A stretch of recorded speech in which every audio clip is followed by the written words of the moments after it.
जय हिंद दोस्तों, स्वागत है आप सभी का अपने इस YouTube चैनल पर। आज हम सब लोग इस वीडियो में हार्ट के बारे में चर्चा करेंगे। अच्छा, हार्ट किसके थ्रू पढ़ा जाता है? तो परिसंचरण तंत्र के अंतर्गत पढ़ा जाता है, ठीक है। यानी सर्कुलेटरी सिस्टम के अंतर्गत पढ़ते हैं। इसके पहले हमने सर्कुलेटरी सिस्टम के 2 पार्ट का वीडियो बना चुके हैं। पहले वाले पार्ट में हमने ब्लड के बारे में बताया था, दूसरे वाले पार्ट में ब्लड के ग्रुप्स के बारे में बताए थे, और तीसरे पार्ट में हम लोग देखेंगे रक्त परिसंचरण क्या होता है तथा हार्ट के कितने चेंबर होते हैं और हार्ट कैसे काम करता है। इन सभी के विषय में इस वीडियो में हम चर्चा करेंगे, ठीक है। तो आइए सबसे पहले क्या देखेंगे, रक्त परिसंचरण क्या होता है। रक्त परिसंचरण का मतलब क्या होता है? रक्त का प्रवाह ही क्या कहलाता है? रक्त परिसंचरण कहलाता है। इसके बारे में सबसे पहले किसने बताया था? विलियम हार्वे ने बताया था। कब बताए थे? 1628 ईस्वी में बताए थे, ठीक है। इन्होंने क्या बताया था? ये जो रक्त परिसंचरण होता है ये 3 प्रकार से होता है। कितने प्रकार से होता है? 3 प्रकार से। कौन कौन से प्रकार होते हैं आइए देख लेते हैं। एकल रक्त परिसंचरण कौन सा होता है? एकल रक्त परिसंचरण। ये किसमें होता है? तो वे जीव जिनमें हार्ट के 2 चेंबर पाए जाते हैं। अच्छा, ये चेंबर क्या होते हैं, कैसे होते हैं, उनका क्या नाम होता है, अभी आगे हम लोग हार्ट में समझेंगे, ठीक है।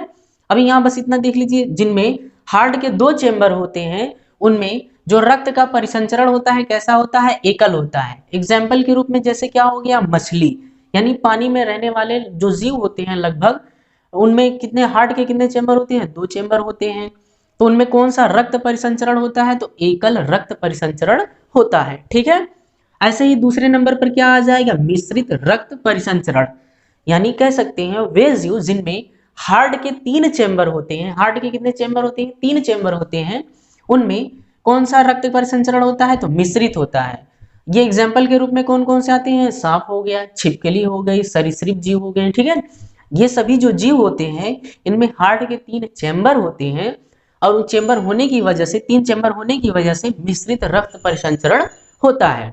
और नंबर तीसरे पर क्या आता है? तो नंबर तीसरे पर आता है दोहरा रक्त परिसंचरण आता है, यानी दोहरा रक्त परिसंचरण होता है, ठीक है। ये किन में होता है?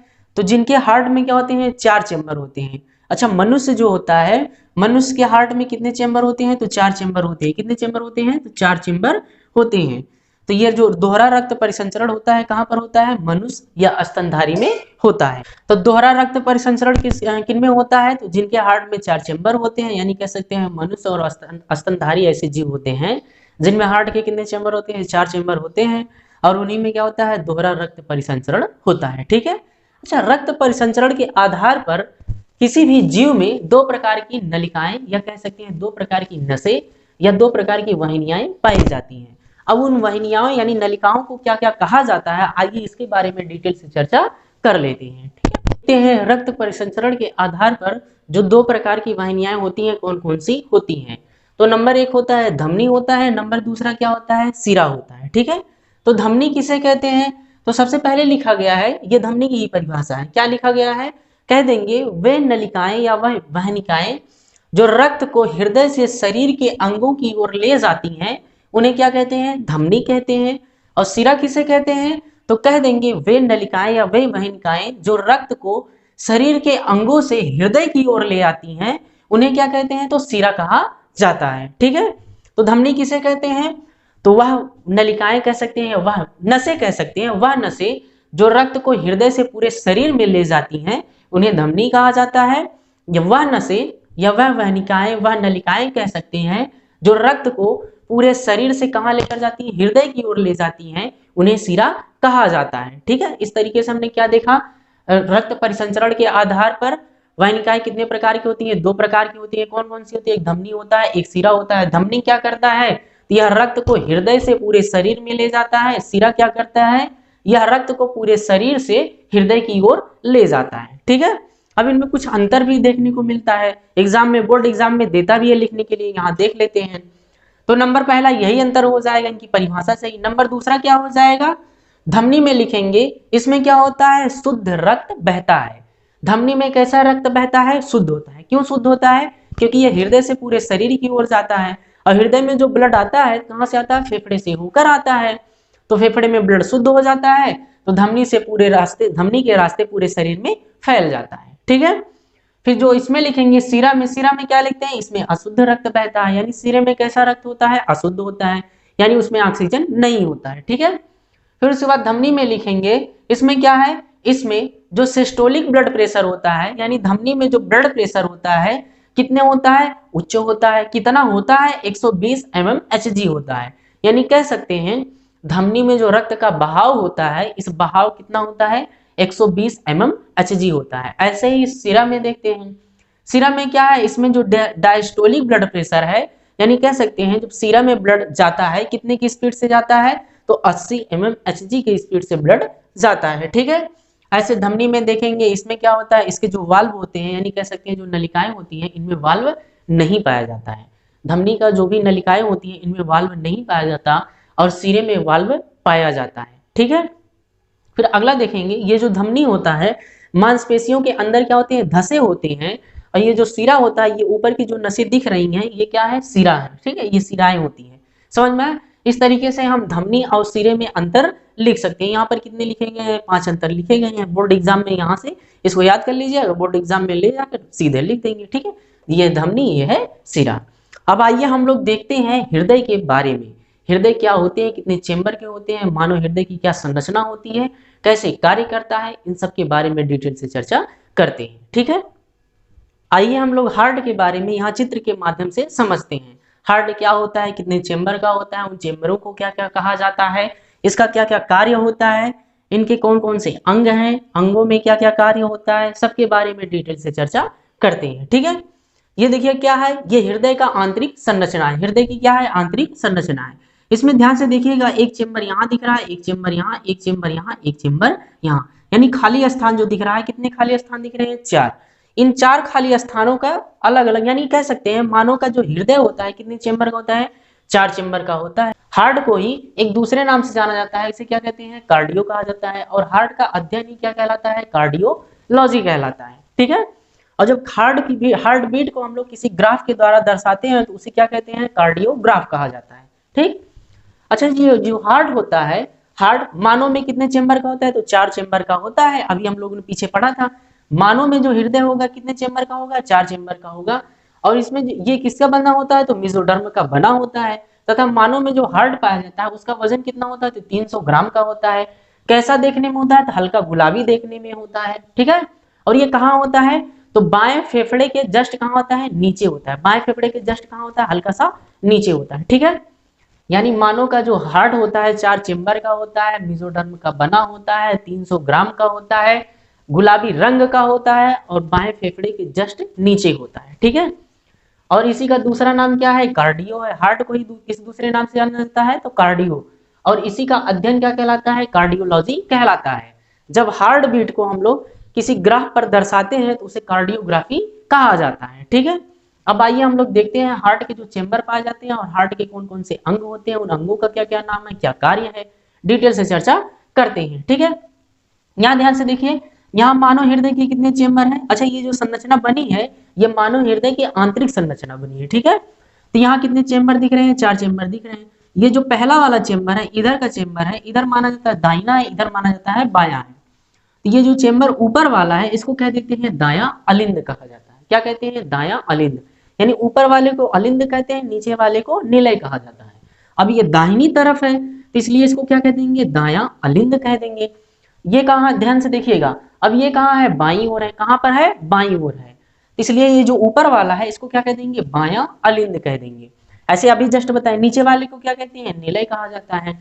तो ये जो नीचे वाला चेंबर दिख रहा है, खाली स्थान दिख रहा है, इसको क्या कह देते हैं, तो इसको कहा जाता है दायां निलय कहा जाता है। अब ये जो खाली स्थान दिख रहा है इसको क्या कह देंगे, तो ये बाएं तरफ है, तो इसको कह देंगे बायां निलय कह देंगे। समझ में आया, तो मानव हृदय के कितने चेंबर होते हैं, 4 चेंबर होते हैं। कौन कौन से चेंबर का नाम क्या है, ऊपर वाले को अलिंद कहते हैं, नीचे वाले को निलय कहते हैं। जो दाहिनी तरफ होता है उसे दायां अलिंद कहते हैं, जो बाईं तरफ होता है उसे बायां अलिंद कहा जाता है। और जो नीचे वाला है, अगर दाहिनी तरफ है तो दायां निलय, बाईं तरफ है तो बायां निलय कहेंगे। समझ में आया, ये जो मानव हृदय होता है ये इसके कितने स्तर होते हैं, तो 2 स्तर होते हैं। जो बाहरी वाला स्तर दिखता है उसे क्या कहते हैं, एपिकार्डियम कहा जाता है। ठीक है, क्या कहते हैं, एपिकार्डियम कहा जाता है। जो अंदर वाला होता है उसे क्या कहते हैं, एंडोकार्डियम कहा जाता है। ठीक, बाहर वाले लेयर को क्या कहते हैं, एपिकार्डियम, अंदर वाले लेयर को क्या कहते हैं, एंडोकार्डियम कहा जाता है। ये जो बीच में मांसपेशियां दिख रही हैं सब, ये मांसपेशियां हैं, ठीक है, इसे क्या कहते हैं, इसे मायोकार्डियम कहा जाता है। अच्छा, इसीलिए हार्ट को कहा जाता है, जो मानव का हार्ट होता है कैसा होता है, तो मायोजेनिक होता है। मायोजेनिक का मतलब क्या होता है, तो इसी मांसपेशी की सहायता से इसमें सिस्टोल और डायस्टोल यानी कह सकते हैं संकुचन और शिथिलन होता है। ये किसके द्वारा होता है, तो मांसपेशियों के द्वारा होता है। जहां पर कोई भी कार्य मांसपेशियों के द्वारा होता है तो उसको मायोजेनिक कहते हैं, ठीक है, क्या कहते हैं, मायोजेनिक। और जहां तंत्रिका तंत्र के द्वारा होता है उसे नियोजेनिक कहते हैं। इसलिए जो माइंड है कैसा है, नियोजेनिक है, कैसा है, नियोजेनिक है। और जो ये हार्ट होता है कैसा होता है, मायोजेनिक होता है, ठीक है। तो इस मांसपेशी को क्या कह देंगे, मायोकार्डियम कहा जाता है। समझ में आया। अब ध्यान से देखिएगा, इसके कितने चेंबर हो गए, 4 चेंबर हो गए। बाहर वाली परत को एपिकार्डियम, अंदर वाली परत को एंडोकार्डियम, और बीच में जो मांसपेशी इसे क्या कहते हैं, मायोकार्डियम कहा जाता है, ठीक है। इसमें ध्यान से देखिए, ये बाहर वाला जो ये हिस्सा दिख रहा है इसको क्या कहते हैं, इसको महाशिरा कहा जाता है, ठीक, क्या कहते हैं, महाशिरा कहा जाता है। जो ध्यान से देखिएगा, दायां अलिंद और दाएं निलय को जो अलग करता है, ये अलग कर रहा है कि नहीं, इसको क्या कहते हैं, त्रिवल्ली कपाट कहते हैं। क्या कहते हैं, त्रिवल्ली कपाट कहा जाता है। ऐसे ही देखेंगे, बायां अलिंद और बाएं निलय को जो अलग कर रहा है, बीच में देखिए यही तो अलग कर रहा है, ये जो अलग कर रहा है इसको क्या कहते हैं, इसको द्विवल्ली कपाट कहा जाता है। तो याद रखिएगा, प्रश्न में पूछा जाता है, हाई स्कूल के एग्जाम में बहुविकल्पी जो प्रश्न देते हैं उसमें पूछा जा सकता है। कैसे पूछा जा सकता है कि त्रिवल्ली कपाट कहाँ पाया जाता है, तो कहाँ पाया जाता है, दायां अलिंद और दाएं निलय के बीच में पाया जाता है, ठीक है। और प्रश्न बनता है, द्विवल्ली कपाट किसको अलग करता है, तो किसको अलग करता है, तो बायां अलिंद और बाएं निलय को अलग करता है, ठीक है। इसको याद रखिएगा, ये प्रश्न बनते हैं यहाँ से। फिर ध्यान से देखिएगा, ये जो बाहर निकला है इस निस वाली नस को क्या कहते हैं, तो फुसफुस धमनी कहा जाता है। ये दोनों जो नसें दिख रही हैं इसको क्या कहते हैं, तो फुसफुस सिरा कहा जाता है, ठीक है। एक लास्ट में नस दिख रही है, बाहर की तरफ जा रही है, इसको क्या कहते हैं, तो महाधमनी कहा जाता है। इस तरीके से हमने क्या देखा, हमने देखा हृदय के सभी अंगों के बारे में, हृदय के कौन कौन से अंग कहाँ पर होते हैं। अब आइए देखते हैं इन अंगों का क्या क्या कार्य होता है, कैसे इसमें रक्त बहता है और इसकी सहायता से रक्त कैसे बाहर निकलता है, कैसे अंदर आता है, समझते हैं, डिटेल से चर्चा करते हैं, ठीक है। कहाँ से ब्लड इसमें प्रवेश करता है, तो आपको अभी जस्ट बताए थे, धमनी क्या करता है, धमनी हृदय से ब्लड को बाहर ले जाता है, यानी शरीर की ओर ले जाता है, और सिरा शरीर से ब्लड को कहाँ लेकर आता है, हृदय के पास लेकर आता है। तो ध्यान से देखिएगा, ये जो दिख रहा है इसको क्या कहते हैं, महाशिरा कहते हैं। क्या कहते हैं, महाशिरा। तो इसी से ब्लड कहाँ, हृदय में प्रवेश करता है। यहाँ जो ब्लड प्रवेश करेगा, यानी ये जो ब्लड होगा कैसा ब्लड होगा, अशुद्ध होगा। कैसा होगा, अशुद्ध ब्लड होगा, ठीक है। कैसा ब्लड हो जाएगा, अशुद्ध। अशुद्ध ब्लड जब प्रवेश किया है तो कहाँ पर जाएगा, सबसे पहले ये जाएगा कहाँ पर, राइट एट्रियम पे जाएगा। कहाँ जाएगा, राइट एट्रियम पे जाएगा। अच्छा, यानी कह सकते हैं हिंदी में क्या कहते हैं, दायां अलिंद कहा जाता है। तो अशुद्ध रक्त हृदय के सबसे पहले महाशिरे से हृदय में कहाँ प्रवेश करता है, तो दायां अलिंद में प्रवेश करता है, ठीक है। अब दायां अलिंद में जैसे ही प्रवेश करेगा, ये जो त्रिवल्ली कपाट दिख रहा है, ये त्रिवल्ली कपाट कैसे है, इस तरीके से है। ये देखिए ऐसे नीचे की तरफ खुल सकता है लेकिन ऊपर की तरफ बंद हो जाएगा। नीचे की तरफ तो खुल जाएगा लेकिन ऊपर की तरफ जाते ही क्या होगा, बंद हो जाएगा। तो ब्लड सबसे पहले कहाँ पर आया, तो आया है दाहिने अलिंद में। फिर दाहिने अलिंद से कहाँ पर जाएगा, त्रिवल्ली कपाट से कहाँ पर चला जाएगा, तो जाएगा ये दाहिने निलय में जाएगा, ठीक है। ध्यान दीजिएगा, ब्लड किसके सहायता से प्रवेश किया, महाशिरे की सहायता से। कहाँ पर गया है, तो हृदय के सबसे पहले दाहिने अलिंद में प्रवेश किया है। फिर उसके बाद त्रिवल्ली कपाट से, ये त्रिवल्ली कपाट है ना, तो त्रिवल्ली कपाट से कहाँ पर प्रवेश कर दिया है, ये प्रवेश कर गया है दाहिने निलय में प्रवेश कर गया, ठीक है। अब यहाँ पर क्या होगा, संकुचन होगा। अच्छा, जब संकुचन होता है तो ब्लड बाहर जाता है, जब शीतलन होता है तो ब्लड अंदर आता है, ठीक है। ये याद रखिएगा, जब इन मांसपेशियों में यानी निलय की मांसपेशियों में संकुचन होता है तो ब्लड बाहर जाता है, हृदय से बाहर जाता है। और जब निलय की मांसपेशियों में कह सकते हैं या हृदय की मांसपेशियों में जब शीतलन होता है तो ब्लड कहाँ आता है, अंदर आता है, ठीक है। यानी ब्लड कहाँ से आया, महाशिरे से। सबसे पहले हृदय के किस चेंबर में पहुंचा, तो दाहिने अलिंद में पहुंचा। फिर यहाँ पर क्या था, त्रिवल्ली कपाट था। त्रिवल्ली कपाट से फिर कहाँ पर चला गया, तो दाहिने निलय में चला गया। अब दाहिने निलय में क्या होगा, संकुचन होगा तो ब्लड बाहर निकलेगा। अच्छा, ध्यान से देखिएगा, ये त्रिवल्ली कपाट नीचे तो खुल गया लेकिन ऊपर खुलेगा, ऊपर नहीं खुलेगा। इसका मतलब कहाँ, ध्यान से देखिएगा, ये जो नस दिख रही है इस नस को क्या कहते हैं, नलिका को क्या कहते हैं, अभी बताए थे। इसको कहा जाता है फुसफुस धमनी कहा जाता है। फुसफुस क्यों कहते हैं, क्योंकि ये फेफड़े से जुड़ा होता है। धमनी क्यों कहते हैं? क्योंकि ये हृदय के बाहर जा रहा है, यानी ब्लड को लेकर कहाँ जाएगा? हृदय के बाहर जाएगा, इसलिए इसको फुफ्फुस धमनी कहा जाता है। ठीक है, अब ब्लड कहाँ पर जाएगा? ध्यान से देखिएगा, अब ब्लड यहाँ से कहाँ निकलेगा? जब इसमें संकुचन होगा तो इस रास्ते से कहाँ जाएगा? बाहर जाएगा। तो ये धीरे धीरे कहाँ पर ब्लड पहुंचेगा? पहुंचेगा कहाँ पर? मान लेते हैं ये फेफड़ा है, कहाँ पर पहुंचाया? फेफड़े में पहुंचाया। ठीक है, यानी ये जो नस है, किस नस के द्वारा ब्लड बाहर गया है? तो फुफ्फुस धमनी से गया है। अच्छा, एक प्रश्न आप अभी आप लोग पढ़े थे कि धमनी में तो शुद्ध रक्त बहता है, यहाँ पर जो धमनी है इसमें कैसा ब्लड है? अशुद्ध है, क्योंकि अभी ब्लड शुद्ध नहीं हुआ है, क्योंकि ये अशुद्ध ही तो ब्लड आया है। तो ये फुफ्फुस धमनी के रास्ते से कहाँ पर जाएगा? फेफड़े में। फेफड़े में जाने के बाद तो शुद्ध होगा, पहले नहीं शुद्ध होगा। ये बाहर हृदय से बाहर गया इसलिए धमनी कहलाया, फेफड़े से जुड़ा है इसलिए फुफ्फुस कहलाया। अब इसमें अशुद्ध रक्त बह रहा है, तो ये प्रश्न यहाँ पर बनता है, इसको याद रखिएगा, एग्जाम में भी बनता है, बोर्ड के एग्जाम में भी बनेगा और कंपटीशन में भी बनता है। अब ये कहाँ ब्लड चला गया है? फेफड़े में। फेफड़े के द्वारा ये जो दिख रहा है इसको क्या कहते हैं? फुफ्फुस सिरा कहते हैं। जैसे ही ब्लड फेफड़े में गया वहां पर ऑक्सीजन मिलेगा, ऑक्सीजन मिलते ही ब्लड कैसा हो गया? शुद्ध हो गया। अब शुद्ध ब्लड कहाँ पर आएगा? ये शुद्ध ब्लड यहाँ पर आ रहा है, कैसा आ रहा है? शुद्ध ब्लड आ रहा है। ठीक है, कहाँ पर आया? तो ये आया है फुफ्फुस सिरे पर आया है। तो यहाँ से भी एक प्रश्न बनता है, सिरे में तो अशुद्ध रक्त बहता है, तो वह कौन सा सिरा होता है जिसमें शुद्ध रक्त बहता है? तो कौन सा सिरा होता है? तो फुफ्फुस सिरा होता है।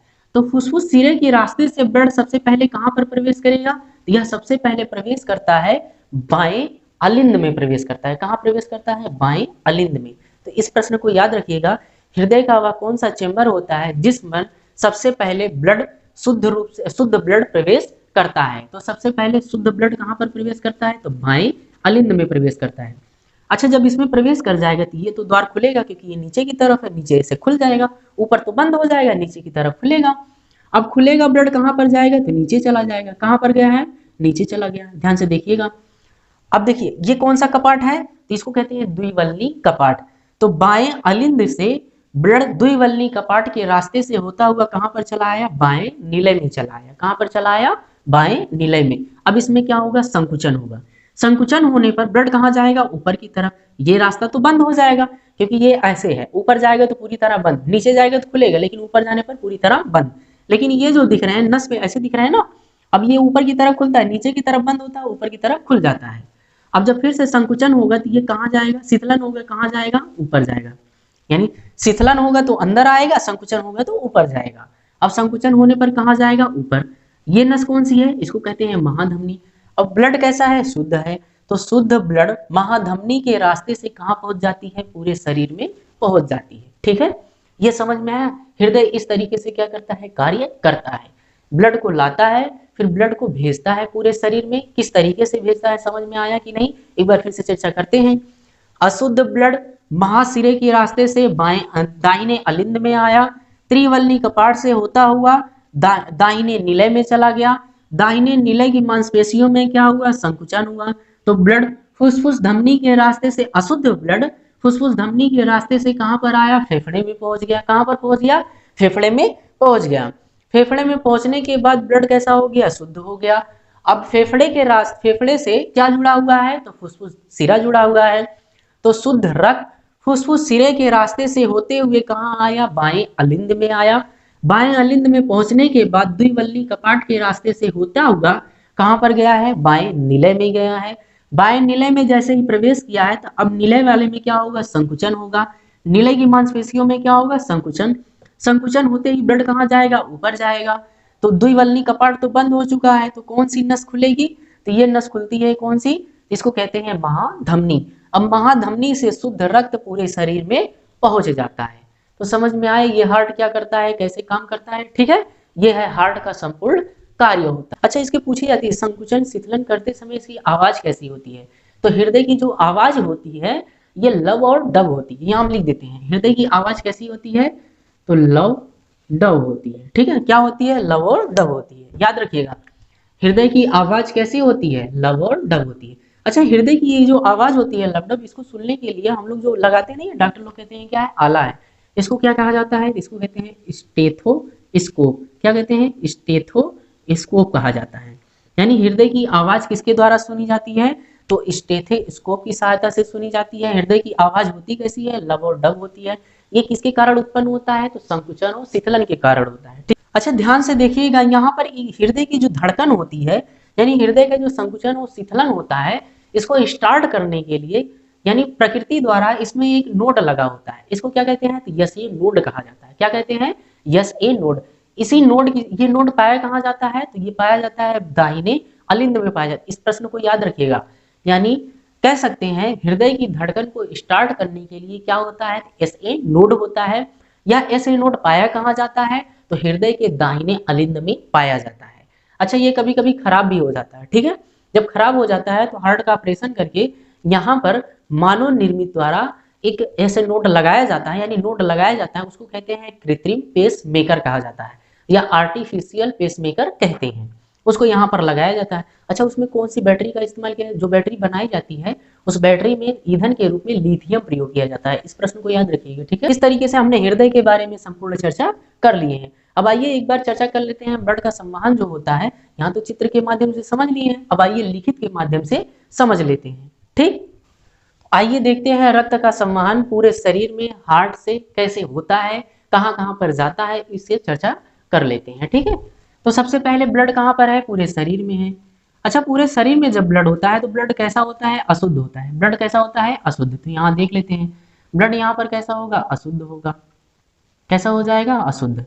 अब ये अशुद्ध ब्लड कहाँ पर जाएगा, तो सबसे पहले कहाँ पर जाएगा, हृदय पे जाएगा। हृदय के कौन से अंग पर जाता है, तो अभी हम लोगों ने चित्र के माध्यम से समझा था, कहाँ पर जाता है, तो दाहिने अलिंद में जाता है, तो दायां अलिंद में प्रवेश करेगा।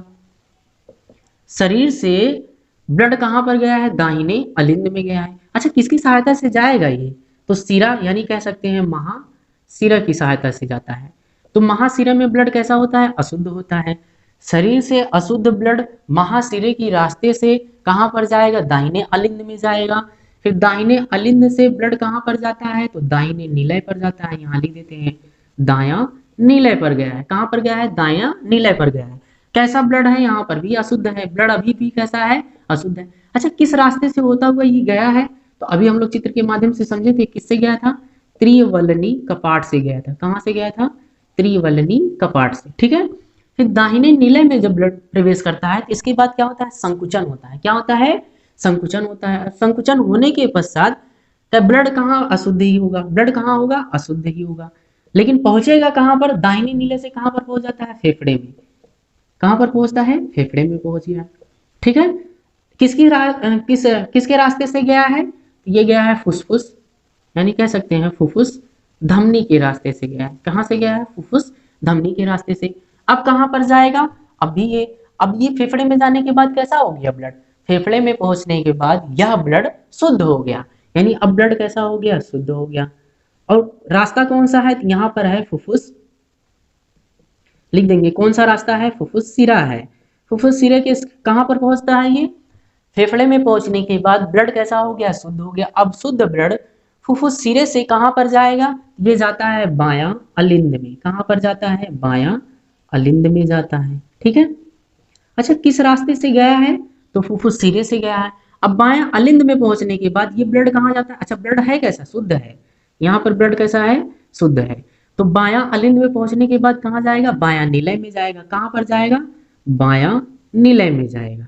ठीक है, बाएं नीलय में ब्लड कैसा पहुंचा है, शुद्ध पहुंचा। ब्लड बाएं अलिंद से कहाँ पहुंचा, बाएं नीलय में पहुंचा। कैसा था, शुद्ध था।